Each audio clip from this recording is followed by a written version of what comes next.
Bom, pessoal, agora nós vamos falar um pouquinho dos indicadores, que são itens importantes aí nas nossas demonstrações financeiras e contábeis. Através dos indicadores é que a gestão da empresa, o acionistas, enfim, todo o pessoal que vai fazer análise, através desses indicadores, vão servir de base para que eles tomem as decisões corretas das empresas. Ou tomem as decisões corretas, ou pelo menos identifique o que está acontecendo na empresa, né? Então, o objetivo desse ponto aqui do nosso curso é complementar as análises das demonstrações financeiras, apresentando os principais indicadores de desempenho operacional quanto aos resultados econômicos e da administração financeira e operacional das entidades. Ok? Então, vamos lá.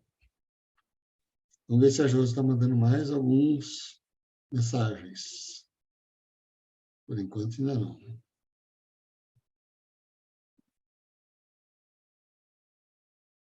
Tá. Bom, quando a gente fala de capital de giro, então vamos pensar um pouquinho aqui na questão de capital de giro.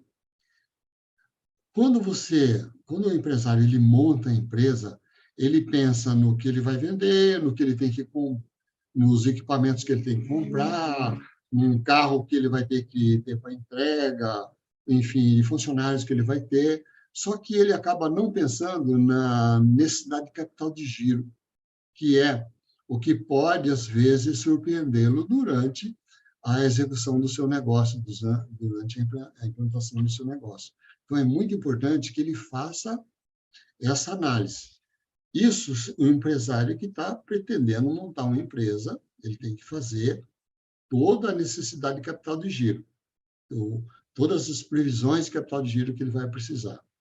E se é uma empresa que está rodando, também é necessário que ele avalie o que está acontecendo com o capital de giro na empresa, para que ele possa tomar atitudes e não fique toda hora recorrendo a banco, porque ele não sabe o que está acontecendo e, na verdade, às vezes, não é uma administração de capital de giro legal que ele está fazendo na empresa, né? Então, dentro daquele princípio lá, que o ativo circulante, o próprio nome já está dizendo, ativo circulante, e nós vimos lá que tudo que está no ativo circulante é necessário para as operações da empresa dentro do ciclo operacional. Então, aquilo que está no ativo circulante é o capital que eu preciso para girar a empresa dentro do seu ciclo operacional, ok? Então, no nosso ativo circulante, você tem lá o capital de giro financeiro. O que é o capital de giro financeiro? É aquilo que eu preciso manter em caixa e bancos para que eu possa fazer as quitações de imediato. Por exemplo, disponibilidade de caixa, banco, aplicações financeiras, aquilo que eu tenho na empresa que eu possa disponibilizar a qualquer momento para quitar compromissos. E aí, se a empresa tem muito dinheiro, muito além do que ela precisa, então ela está ali com o dinheiro até que algum ponto parado que ela podia estar investindo no longo prazo ou de alguma forma, então que aquele dinheiro está sendo não bem aplicado, porque está ali no curto prazo, está recebendo juros baixos, né? Se está ali no circulante, nas disponibilidades, significa que a empresa está considerando que aqueles valores é para pagar os compromissos de curto prazo. Se tem sobra de dinheiro ali, não está correto a administração financeira mantê-los ali.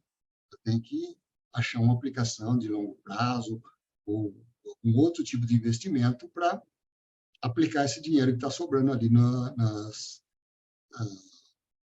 disponibilidades. Bom, e o que a gente chama de capital de giro operacional, né? Que eu preciso para operacionalizar a empresa. Tá? Um deles é o duplicatas a receber. Duplicatas a receber, o que, que é? É os faturamentos que eu tenho que fazer para os meus clientes a prazo. Então, eu compro mercadorias, eu processo essas mercadorias, eu embalo essas mercadorias, eu vendo, e aí eu tenho que dar um prazo. Então, isso me custa o quê? Um dinheiro parado que está na mão dos clientes, mas faz parte do negócio. Porque se eu não vender a prazo, 30, 60, 90, ou dependendo do tipo de negócio, eu não consigo sobreviver, porque os clientes querem prazo.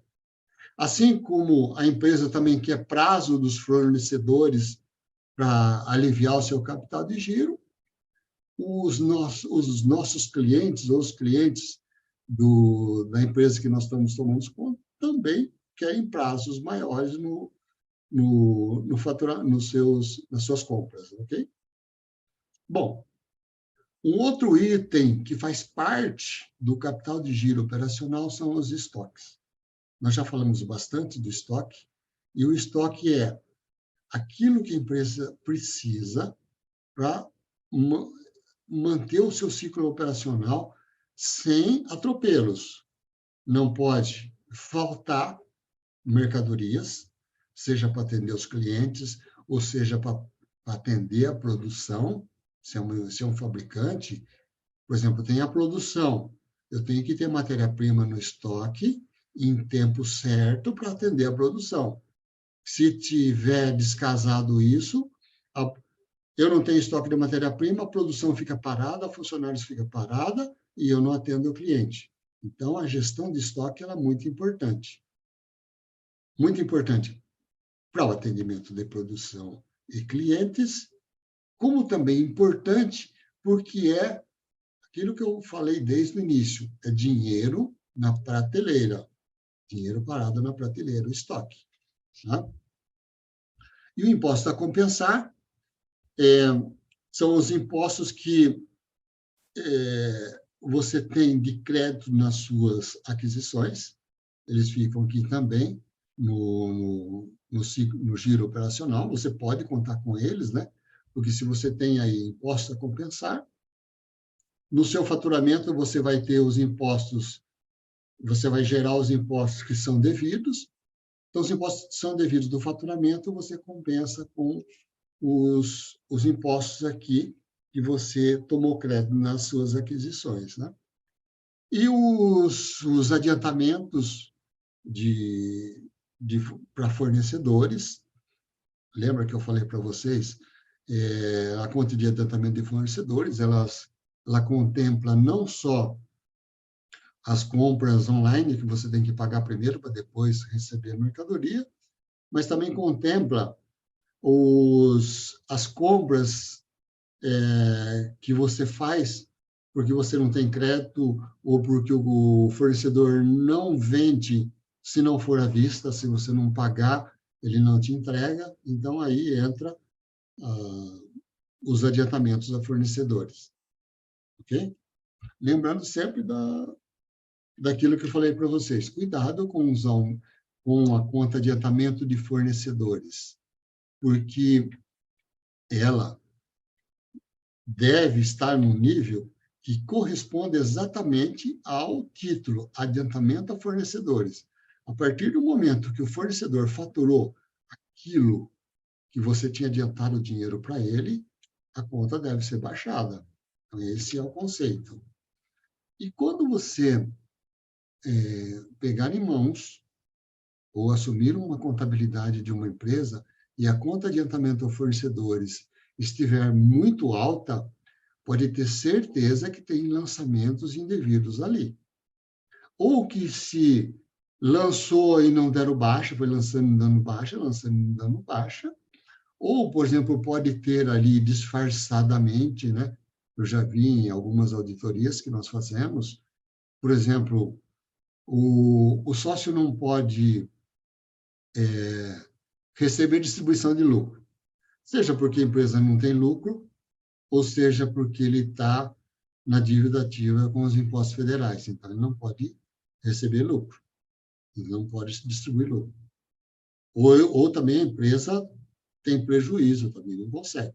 Só que, ao mesmo tempo, ele precisa de dinheiro e ele, de alguma forma, ele vai tirar da empresa. Ele também não vai fazer empréstimo, porque também ele não quer fazer o contrato de mútuo, ele não quer pagar o IOF e assim vai. Então, o que ele faz? Ele tira o dinheiro do banco para pagar suas contas pessoais, e aí a contabilidade, quando pega o extrato do banco, e agora? Eu vou lançar aonde esse dinheiro que o sócio retirou da empresa. Então, tem alguns analistas que pegam e lança como adiantamento a fornecedor. Bom, lançou ali como adiantamento a fornecedor um valor que foi tirado pelo sócio. Isso dando um exemplo para vocês, tá, pessoal? E aí, sabe quando que esse valor vai ser baixado aí de adiantamento a fornecedores? Nunca, né? Porque se o sócio tirou porque ele necessitava para pagar suas contas pessoais, ele não vai devolver, ele não vai pagar de novo aquele valor que está na conta de adiantamentos a fornecedores. Então, eu fiz aqui só, dei um exemplo para vocês de como a conta de adiantamentos ela pode estar supervalorizada no balanço. Tá? E aí fica num dilema. Quando essa conta está muito alta, qual é a saída para ela?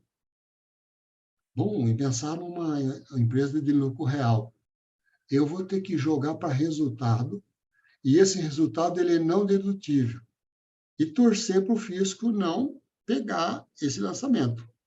Porque quando eu faço um lançamento grande assim, não se esqueça que a, a ECD, que foi entregue dia 31 de maio, ou que está sendo entregue agora em junho, ela, a ECD, na essência, ela tem o quê? Todos os lançamentos contábeis que você fez, incluindo os históricos. Então, o fisco tem na mão todos aqueles lançamentos que você fez através da ECD. Então, se você pegou lá, eu tinha 1 milhão lá na conta de adiantamentos a fornecedores, e peguei esse 1 milhão e joguei para resultado, logicamente, isso vai estar amarrado numa conta do plano referencial e vai acender uma luzinha amarela lá nas análises do fisco. Porque quando o fisco joga as informações lá nos big computadores da Receita, acende um monte de luzinhas amarelas. Lógico que hoje o fisco está sem fôlego, né? Até então, não estão assim ainda totalmente estruturados, mas já foram contratados novos auditores para a Receita Federal. Os investimentos estão sendo assim bastante pesados em tecnologia. Já existe uma tecnologia muito grande na Receita Federal, mas eles estão investindo ainda mais. Então, o nível de detalhes que a Receita Federal vai ter na mão é muito grande. Então, muito cuidado com os lançamentos para ajustar o nosso balanço. Tá? Então, nós estamos falando aí da conta de adiantamentos a fornecedores, né? Que pode ter distribuição de lucro disfarçada dentro dessa conta. Ou mesmo lá no ativo não circulante, tem lá empréstimo a sócios, mas não tem contrato de mútuo, não tem pagamento de IOF, então a Receita também pode entender aquilo ali como uma distribuição disfarçada de lucro. E distribuição disfarçada de lucro vai ter os 27,5% do imposto de renda da pessoa física, mais multa, etc, etc. Então, é muito cuidado nos lançamentos desses tipos de conta.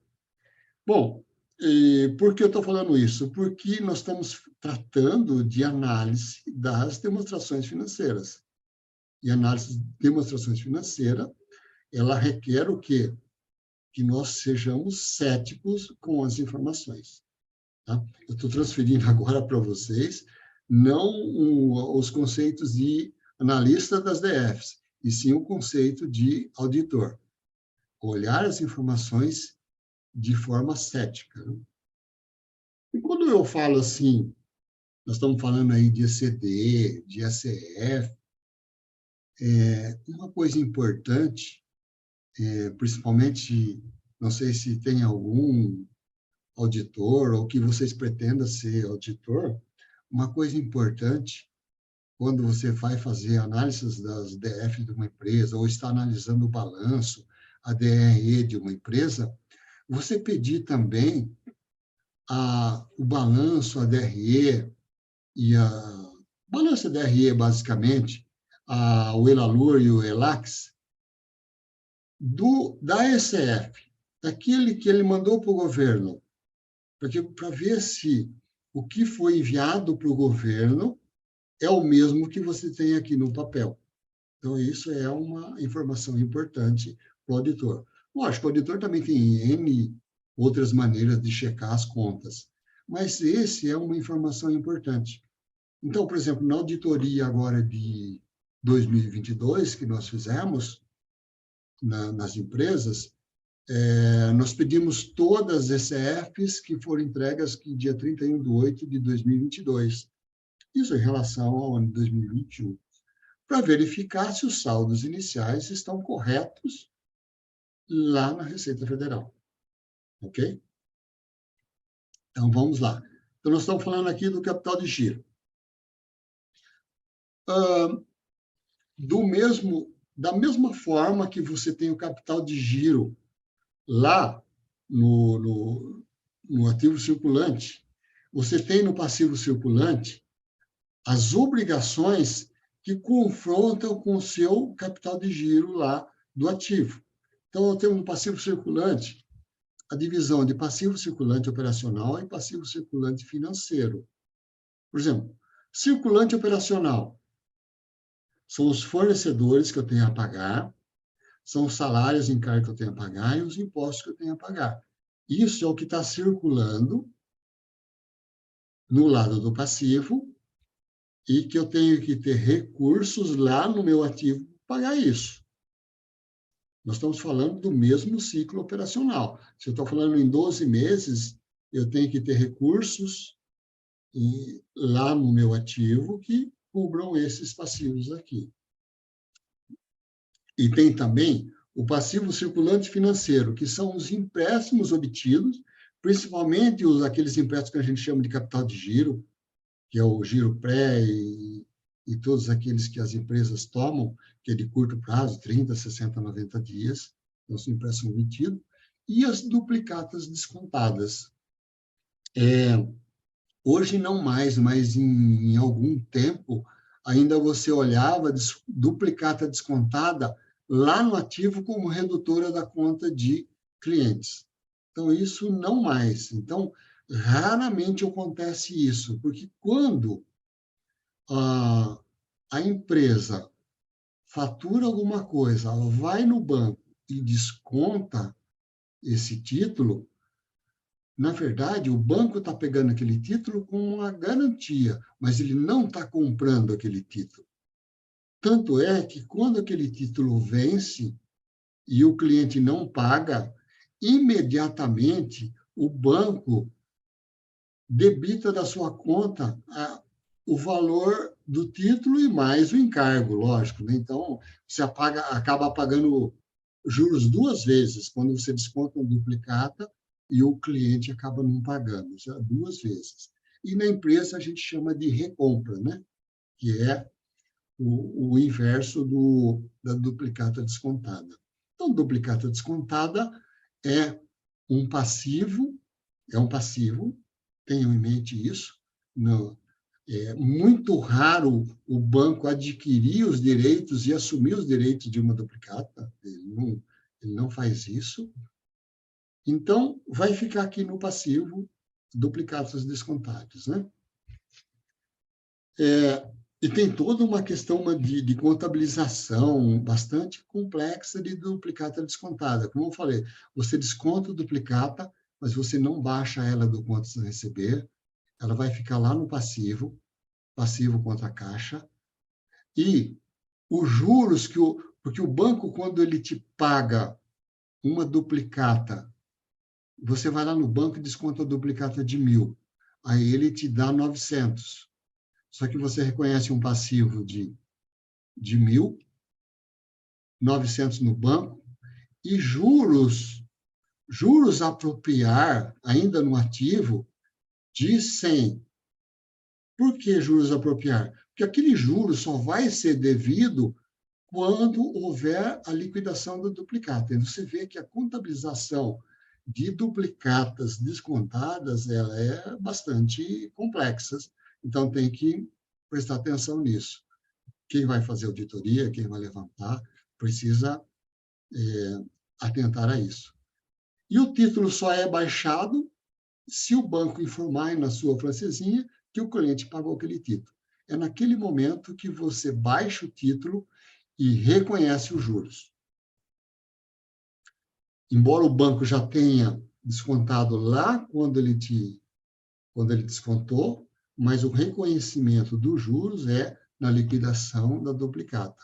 Muito importante esse conceito, ok?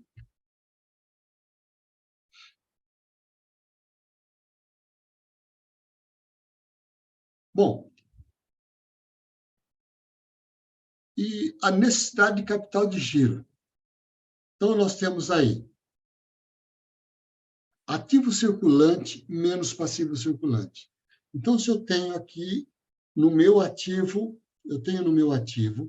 uma necessidade de capital de giro, contando aquilo que eu preciso ter em caixa e bancos para liquidar os meus compromissos aí de imediato.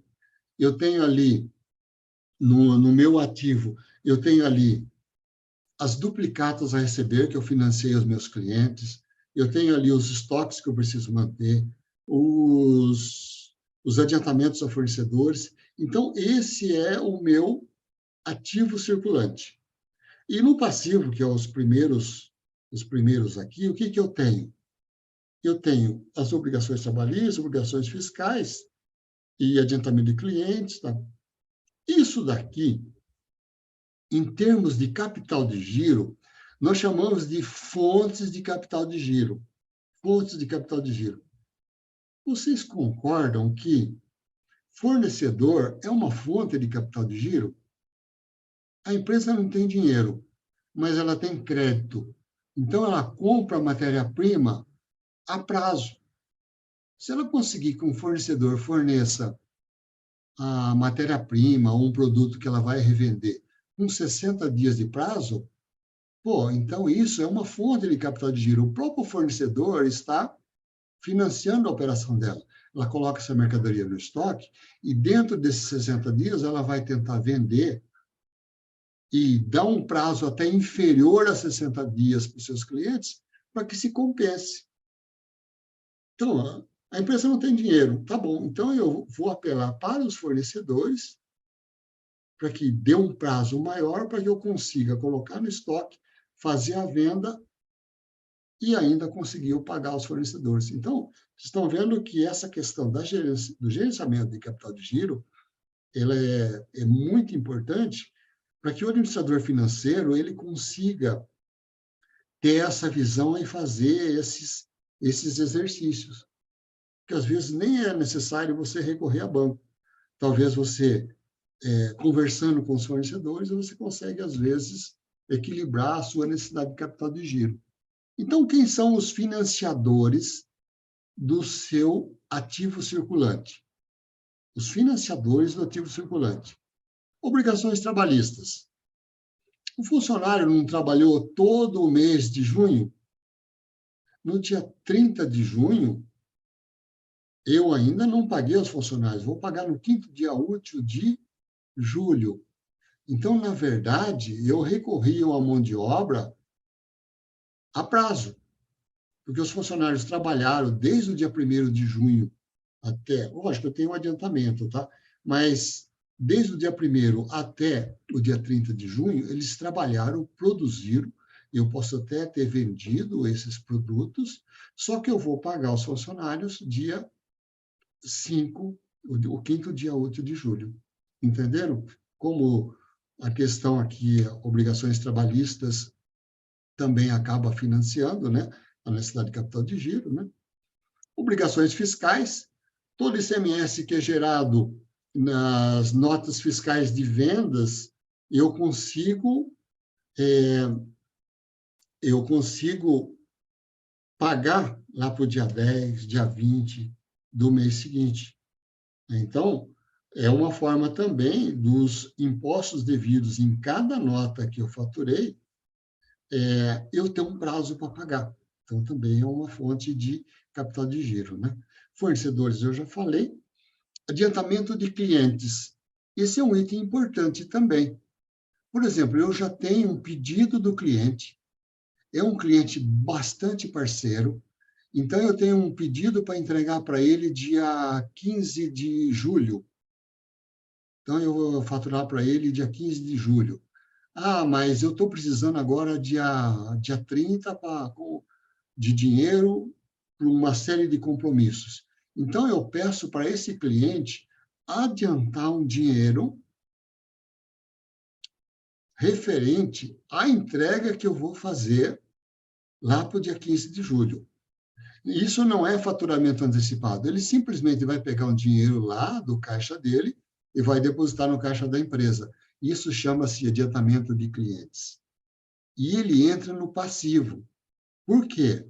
Enquanto eu não entregar a mercadoria para o cliente, não fazer o faturamento para ele, eu estou devendo esse dinheiro para o cliente, que ele me adiantou. Se eu estou devendo esse dinheiro para o cliente, que ele me adiantou, então eu tenho que considerar no passivo. Tudo bem. Então, vocês estão de acordo que também o adiantamento de clientes, ele é uma fonte de recurso de capital de giro. Uma outra fonte de recurso de capital de giro são os recursos financeiros tomados. Por exemplo, tem uma linha de crédito de 500 mil no banco. Então, se eu tiver um aperto, eu posso recorrer a esse dinheiro. Então, esse também é uma fonte de capital de giro, né? Bom, então essas são as fontes. O primeiro que são as fontes. E as aplicações. Ou seja, tem as fontes e tem as aplicações. Disponibilidade de caixa e banco, aquilo que eu preciso ter no caixa e banco, duplicados a receber, que eu já até comentei com vocês, e estoques, adiantamentos e assim por diante. Então, essas são as aplicações. Aqui é que vai gerar, pessoal, a nossa necessidade de capital de giro. Eu tenho as fontes de capital de giro, que são essas daqui, e tem as aplicações no meu ativo.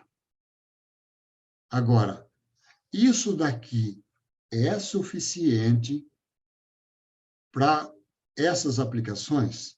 Não é. Vamos imaginar que não seja. Aí, o que você tem que recorrer? A pôr um dinheiro seu em cima para honrar os compromissos, ou emprestar mais dinheiro no banco, enfim, de alguma forma você vai ter a necessidade de complementar esse capital de giro aqui, tá? Por isso que nós comentamos aí com vocês que o empresário ele tem que se atentar, que não é só comprar, vender, enfim, você tem que prestar atenção quanto que você tem que ter de capital de giro na sua empresa. E quem é que vai financiar esse capital de giro? É o dono da empresa? São fornecedores? São bancos que vai financiar isso daí? Então, esse é o grande exercício da necessidade de capital de giro que o empresário tem que prestar atenção. Ok?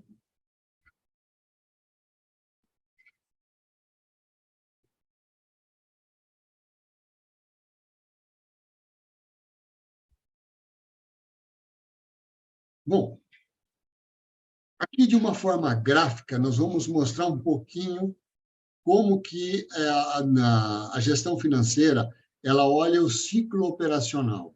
Então, o que é o ciclo operacional, né? E uma empresa é o tempo que a empresa leva desde o ponto da compra das mercadorias ou da matéria-prima até o recebimento efetivo das suas vendas. Olhando aqui o nosso gráfico, né? Então, você tem aqui o momento da compra.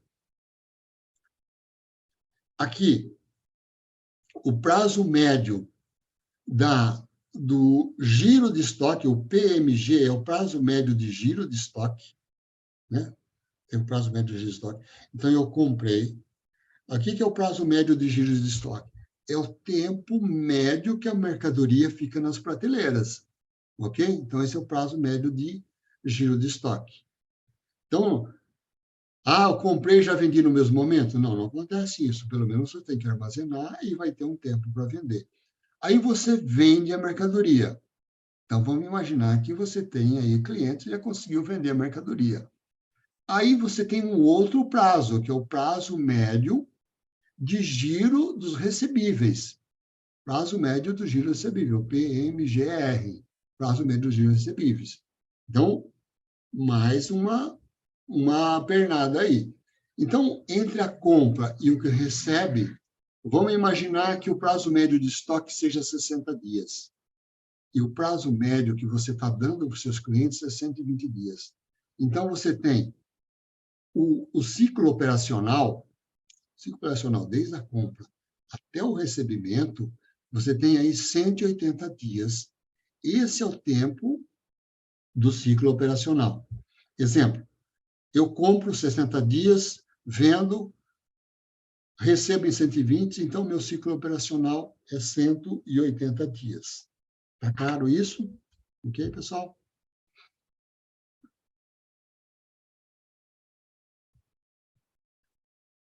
Bom, e o ciclo financeiro? Então, nós temos o ciclo operacional e o ciclo financeiro. Para resumir todas essas flechinhas aí, né, que parece mais aí uma guerra de índio, né, pessoal? A diferença entre o ciclo operacional e o ciclo financeiro é que no ciclo financeiro você desconsidera as fontes de recurso. Por exemplo, eu desconsidero aí, no ciclo financeiro, o prazo que o fornecedor dá para pagar a matéria-prima ou a mercadoria que eu comprei para ele. Então, aí, dá uma amenizada no ciclo operacional. Então, o ciclo financeiro aí realmente é o que nós temos que bancar, né? Por exemplo, você tem um momento da compra, 60 dias vende, 180 dias recebe. Só que o fornecedor, ele te dá 45 dias de prazo. Então, eu não vou desembolsar no momento da compra. Eu só vou desembolsar o dinheiro 45 dias depois. Então, vocês notem que aí, por exemplo, agora aqui eu tive que pagar. Eu comprei, aí no 45º dia eu tenho que pagar. Daí para frente eu tenho que bancar, tenho que ter capital de giro para bancar. Então, aí o meu ciclo financeiro, o meu ciclo operacional, que era 180 dias, agora o que eu tenho? Eu tenho 180 dias menos os 45 dias que eu tenho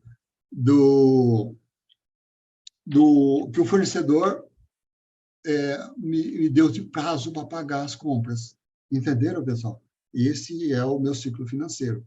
Então, o ciclo financeiro, eu pego o ciclo operacional e desconsidero os prazos que as fontes de recursos me deram. Uma delas, os fornecedores, né? Então, eu tenho 135 dias para pagar, ok? Então, nós damos um exemplo aqui só, né? Por exemplo, uma empresa comercial, ela teria esse efeito, né? O que seria até ideal, né? Se você não quer trabalhar aí se a empresa não quer trabalhar com capital de terceiro ou capital próprio para suprir a necessidade de capital de giro, é que o fornecedor deu o mesmo prazo, ou um prazo até maior, do que o seu ciclo operacional. Por exemplo, se o fornecedor, nesse caso aqui, te desse 180 dias de prazo, o fornecedor concebia um prazo desse, né? Se ele te desse 180 dias, você não teria necessidade nenhuma de capital de giro, né? Porque o fornecedor te deu 60 dias de prazo, o seu ciclo operacional desculpa, o fornecedor te deu 180 dias de prazo, o seu ciclo operacional é 180 dias, então estamos quites. Quando eu receber do cliente, eu pago o fornecedor e estamos conversando.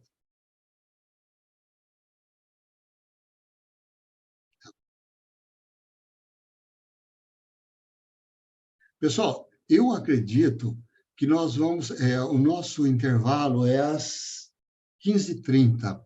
Eu acredito que nós vamos terminar até 15h30. Se ultrapassar um pouquinho, não terá problema para vocês, né? Vocês podem até me responder. Porque nós tínhamos pensado aí às 15h30 fazer meia hora, depois mais uma hora para finalizar. Mas eu acho que dá para finalizar agora, já às 15h30, ou passar um pouquinho mais, enfim. Eu queria ver com vocês se vocês topam isso daí, a gente passar um pouquinho das 15h30, mas finalizar por aqui, né? Eu dei uma acelerada eram 6 horas e acho que a gente vai conseguir terminar aí em 5h30, 5 horas e pouco o nosso curso, tá? Tudo bem? Pode ir direto, né? Tá certo. Então, vamos lá.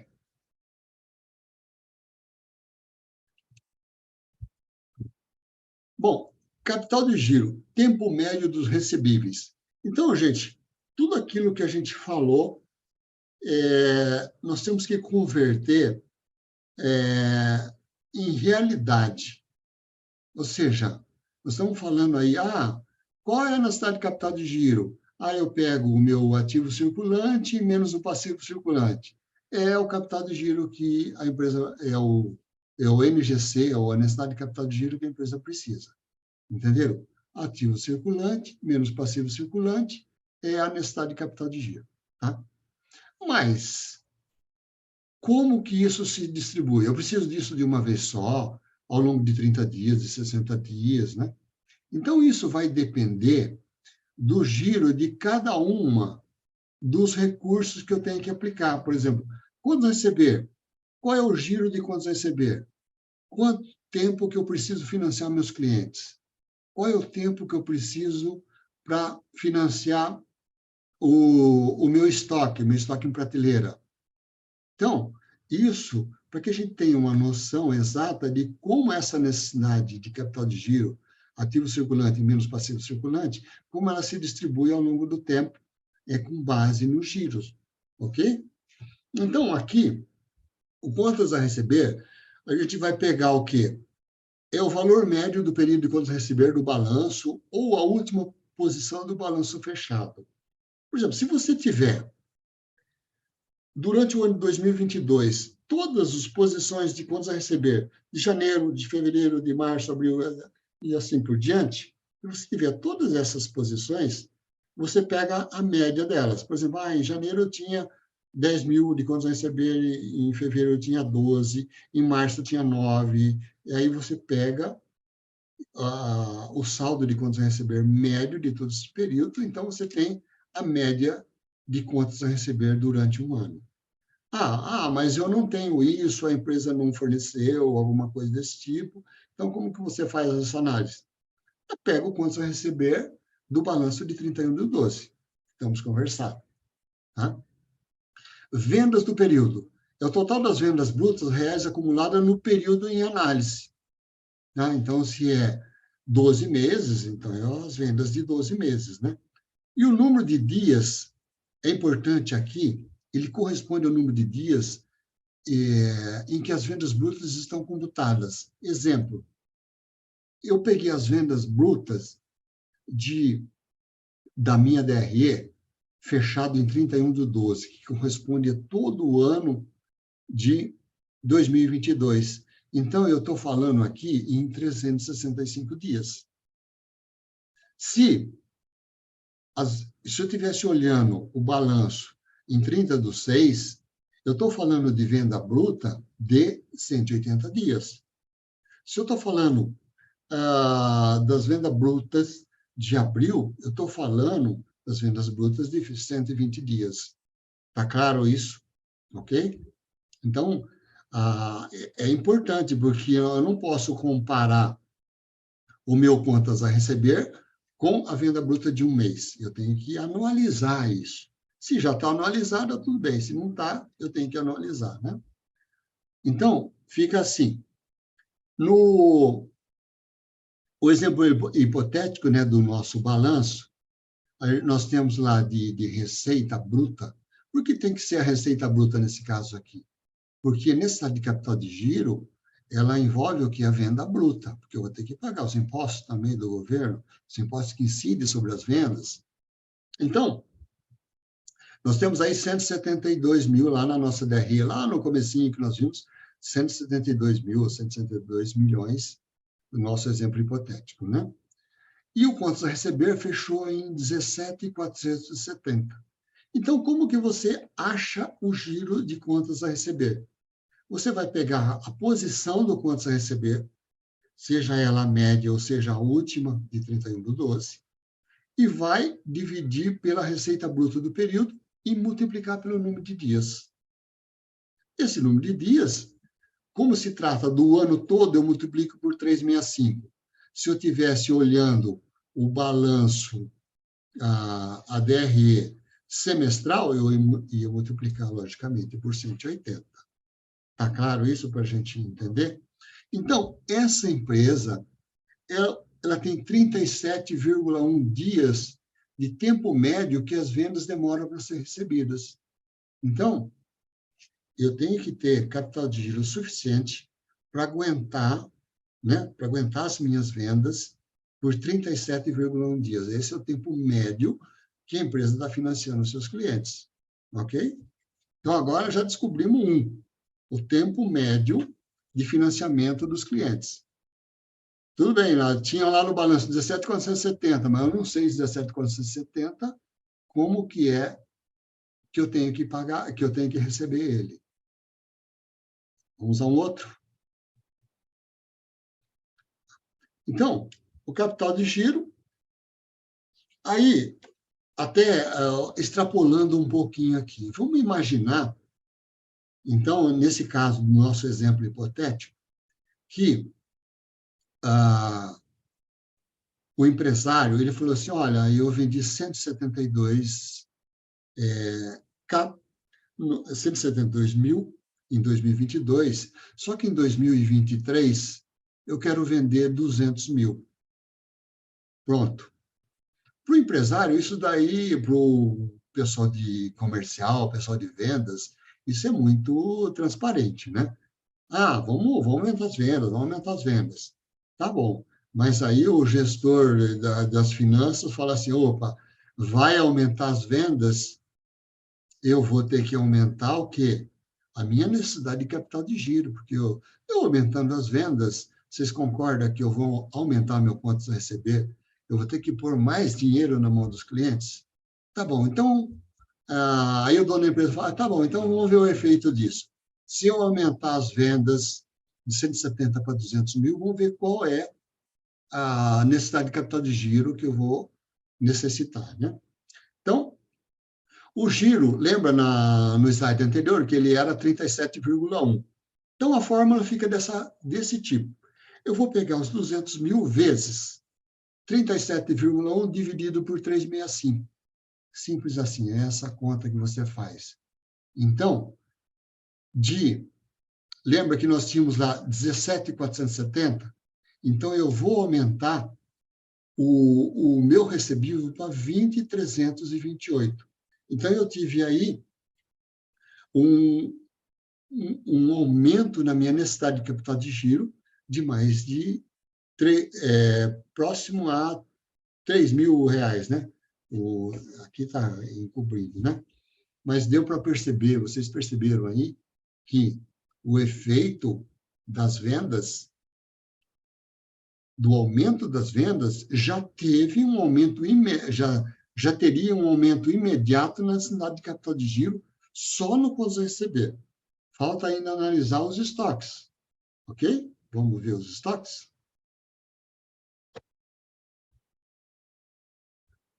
Primeiro, vamos olhar como que você também calcula a necessidade de capital de giro dos estoques.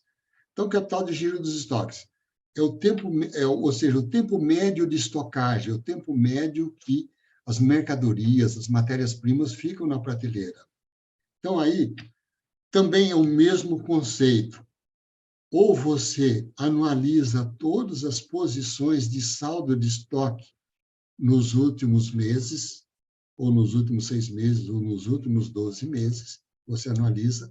Caso você não tenha, você pode pegar o estoque também do 31/12. Não é bem o correto, mas vamos imaginar que a empresa sempre mantém um nível de estoque e que de dia 31/12 está dentro do nível médio de estoque que a empresa mantém em suas dependências, né? O estoque médio em reais do esse é o estoque, vamos falar em valores, tá? E aí você tem aí o custo dos produtos vendidos, que também é aquele mesmo conceito lá que nós falamos das vendas. Então, quando nós falamos de estoque, nós vamos olhar também o custo dos produtos vendidos, que é o estoque que transformou em CPV durante o período. Então, o custo de produtos vendidos também ele seria ideal que você tire uma média dos últimos 12 meses ou dos últimos 6 meses, depende da quantidade de períodos que você está analisando. Caso você não tenha, você pega também o CPV do ano todo, que finalizou em 31/12. Né? E o número de dias, aquele mesmo conceito que nós aplicamos no quando receber. Se nós estamos fazendo, se nós vamos calcular o tempo médio de estocagem, analisando as informações semestrais, eu vou estar multiplicando por 180. Se nós estivermos falando das informações anuais, eu vou estar multiplicando o resultado por 365. Né? Se eu estiver falando de informações finalizadas em setembro, eu vou estar multiplicando por 270 dias, que é 9 meses, tá certo? Esse é o conceito, tá? Que é o número de dias, ele vai depender de quantos períodos nós estamos analisando. Né? Então, fica assim, o valor do estoque final dividido pelo CPV do período multiplicado pelo número de dias. Como no nosso exemplo ele é anualizado, então nós vamos multiplicar aí por 365. E deu aí, né? Foi meio sem querer, mas deu 205 dias de tempo médio que os produtos permanecem no estoque. Né? Aí vocês vão falar assim, professor Matheus, você errou feio aí no estoque. Aí eu vou dar a seguinte desculpa, não, essa empresa, ela é uma importadora e demora 270 dias toda a tramitação de importação e chegar a uma nova importação. Então, ela precisa ter um estoque com giro longo. Eu daria essa desculpa aí por um giro tão alto desse caso hipotético nosso aqui, tá? Mas vocês vão falar assim, não existe giro de estoque de 205 dias? Não, logicamente, pode existir até mais. Principalmente empresas que têm aí um longo ciclo de produção, né? Empresas que têm um produto que começa hoje e termina daqui 2, 3 anos, o giro de estoque dela é absurdo, né? Então, voltando aqui ao nosso caso, o nosso giro de estoque deu 205 dias, né? Por quê? Eu tenho aqui um CPV de 59 mil no ano todo e tem um estoque alto, né, de 33.430. Por isso que o giro de estoque deu alto assim, né? Bom, extrapolando, vamos ver aí seguindo aquela vontade do administrador da empresa, ou dono da empresa, ou gerente de vendas, querer aumentar as vendas de 170 mil para 200 mil, vão ver o que vai precisar de incremento nos estoques. Então, vamos fazer uma continha bem simples aqui, né? Então, o CPV, utilizando assim, vamos imaginar que o mesmo aumento das vendas do produtos ocorram também no CPV. Então, se as vendas aumentaram de 200 mil para de 170 mil para 200 mil, deu 17%. Então, vamos aplicar os 17% também no CPV. Então, o CPV, mudando as vendas para 200 mil, o CPV sairia de 59.491 para 70 mil. Tá? Tá claro isso para vocês? Então, mudaria assim. O giro do estoque continua o mesmo, né? Então, não tem nenhuma ação aí para reduzir o giro de estoques. Então, ficaria assim, 70 mil, que é o meu novo CPV, com base nas vendas de 200 mil, vezes 205,1 dias, dividido por 365, essa sempre a fórmula, você pega o giro e divide por 365 sempre, e multiplica por 70 mil, então 39.334. Então, o meu estoque, que é, em média, 33, errado, é 33 mil, né? Está errado aqui a minha transparência. O meu estoque era 33 mil e alguma coisa, ele passa para 39.334. Então, eu tenho aí também um incremento no estoque de necessidade de capital de giro. Então, eu já tenho um incremento de necessidade de capital de giro no fundo CCB e tem um incremento de necessidade de capital de giro nos estoques. Então, vamos mais na frente. Bom, agora nós vamos olhar aqui, necessidade de capital de giro, aquilo que pode amenizar, né? Aquilo que pode amenizar a necessidade de capital de giro, que é as fontes de recursos. Uma das fontes de recursos que é importante recorrer, que são os fornecedores, que normalmente, se você recorre a banco, o banco vai te cobrar uns juros. E os fornecedores nem sempre cobram juros. Falo nem sempre, né?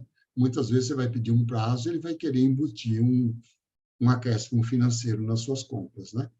Mas então, vocês já viram que lá no contas a receber, eu tenho uma necessidade de capital de giro, no estoque eu tenho outra, e quem vai amenizar essa história toda são os fornecedores.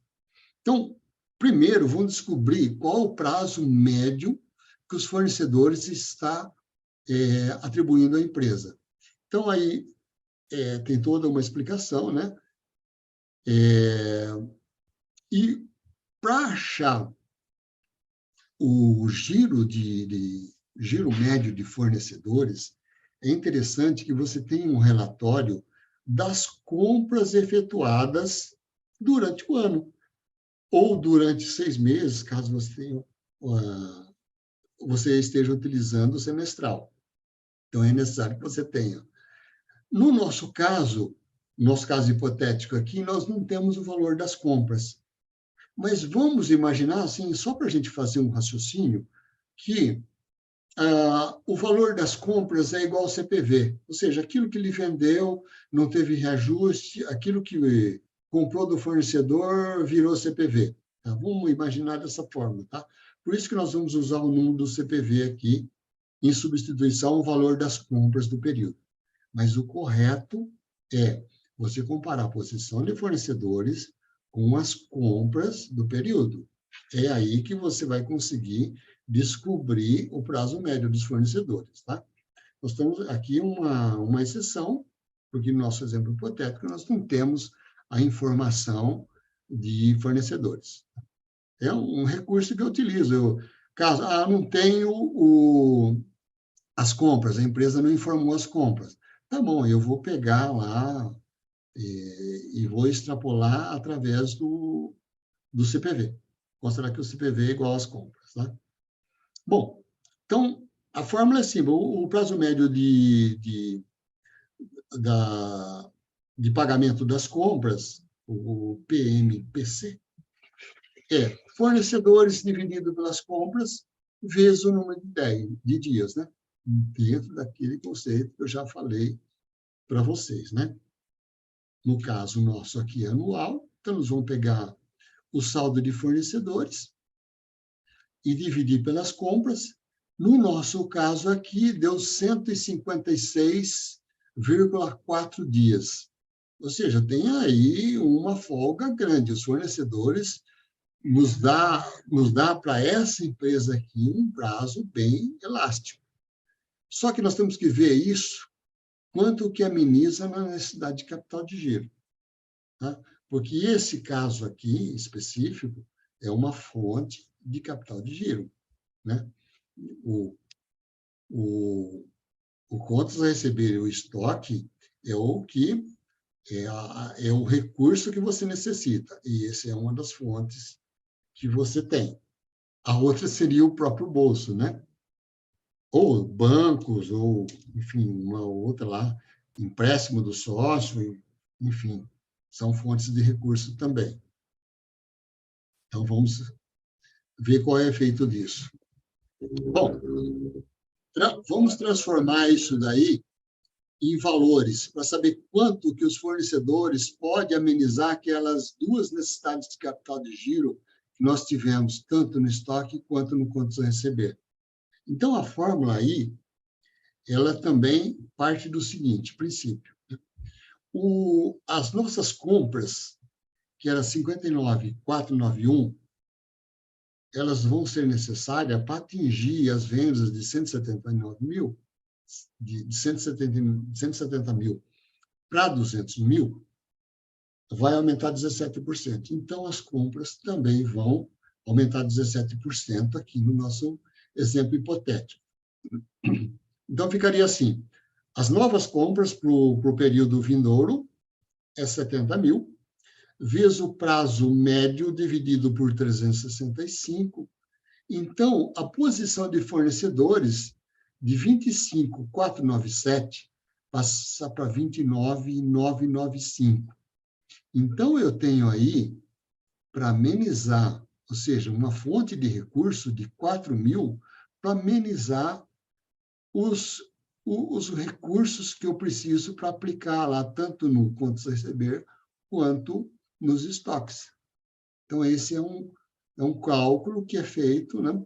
Que eu vou ter aí uma ajuda dos fornecedores de 4 mil para amenizar aquilo que eu estou precisando lá de capital de giro operacional nas minhas contas do ativo.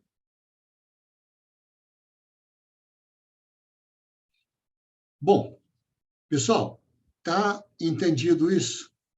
Então, vocês viram que a necessidade de capital de giro, o básico é ativo circulante menos passivo circulante. Então, você identifica aí a necessidade de capital de giro. Feito isso, mas eu quero saber exato quanto que eu vou precisar e para quantos dias. Aí você vai em cada um dos itens, olhando aí o giro, para que você possa fazer uma análise correta de quanto você vai precisar e quem vai ser as fontes de recurso para você suprir essa necessidade de capital de giro. Fala um pouquinho, né? Extrapolar um pouquinho aqui no nosso curso, vamos falar um pouquinho da liquidez corrente. Nós já estamos passando aí do nosso tempo, mas não tem problema, né?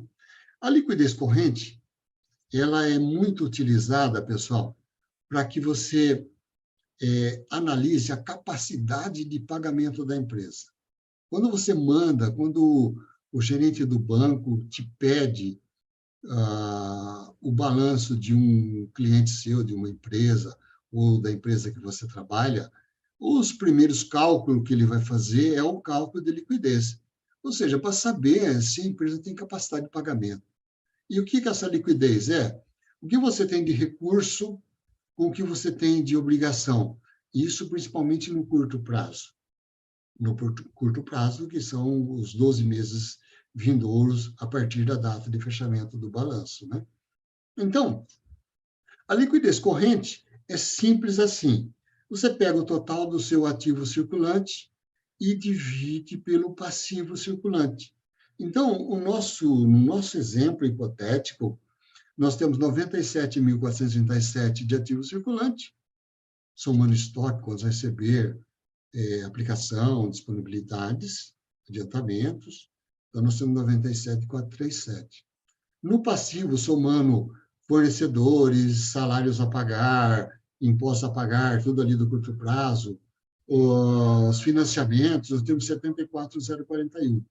Então, eu tenho aí uma folguinha.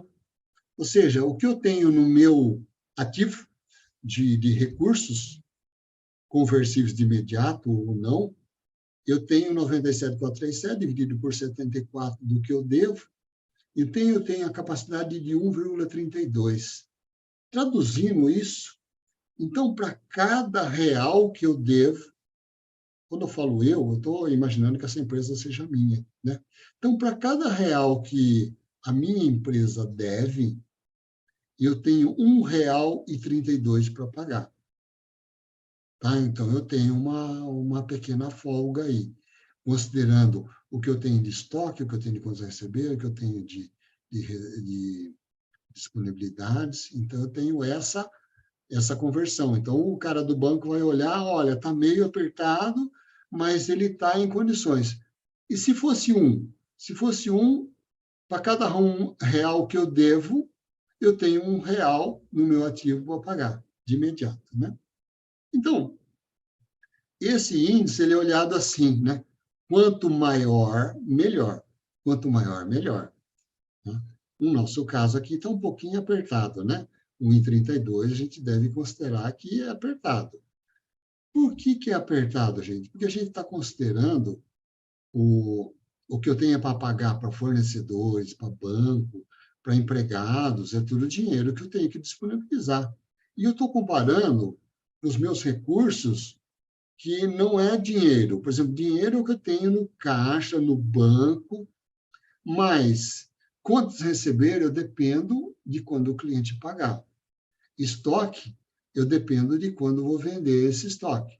Então, esse 1,32 aí, tudo bem, eu tenho para pagar. Mas eu dependo de alguns ativos que não são convertidos em dinheiro de imediato. Então, ele deve ser olhado com preocupação, esse 1,32. Assim, olhando friamente no índice. E a liquidez seca também é outro item que os bancos olham muito. O que a liquidez seca confere? O que ela faz? Ela pega o seguinte, ela pega todo o seu ativo circulante, ela pega todo o ativo circulante e tira o estoque. Por que tira o estoque? O estoque, vamos imaginar o seguinte, né? Vamos combinar, o estoque você não consegue vender amanhã. Então, o que a liquidez seca fala? Vamos tirar o estoque para ver como que a empresa consegue, qual é a capacidade de pagamento da empresa, tirando os estoques de fora. Aí você tirando o estoque de fora, você vai pegar o seu total do ativo circulante menos os estoques e dividir pelo seu passivo circulante. Então, nesse caso, para cada real que eu devo, eu tenho 86 centavos disponível para pagar, tirando os estoques. Então, esse é um indicador também. Né? O ideal é que ele fosse acima de 1.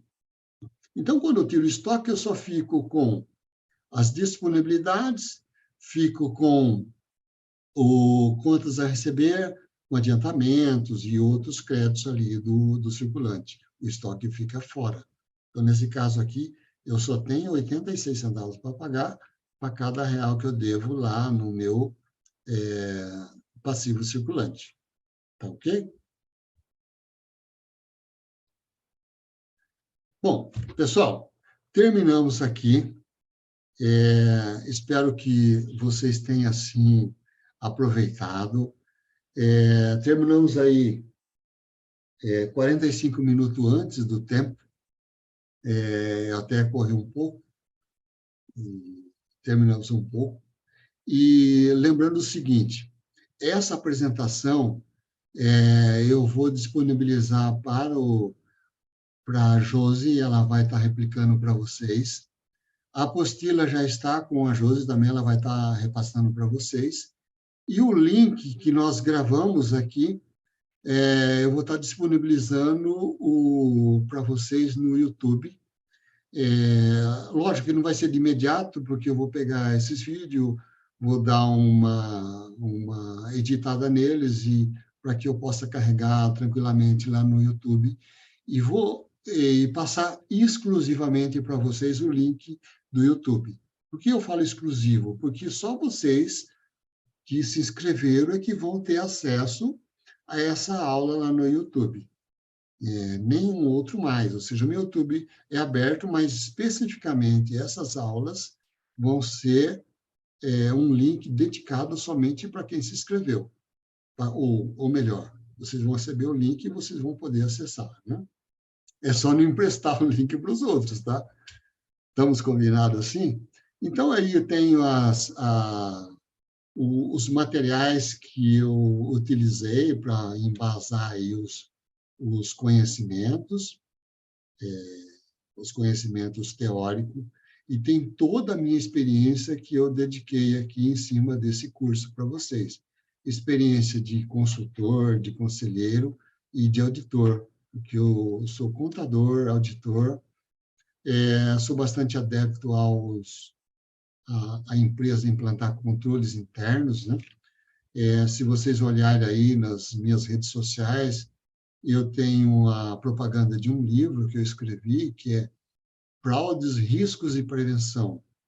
Esse livro, ele trata exatamente da preocupação das empresas terem controles internos efetivos para evitar fraudes.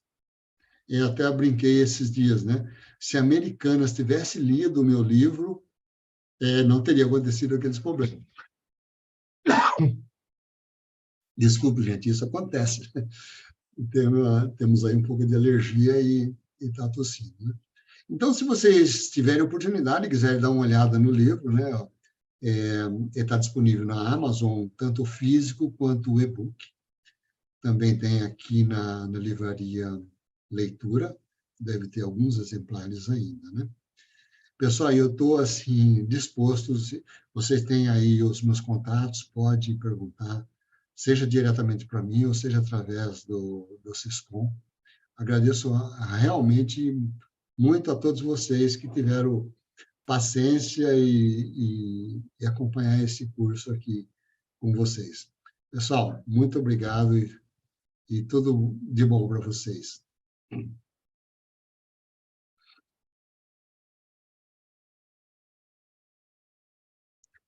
Vamos estar interrompendo a gravação.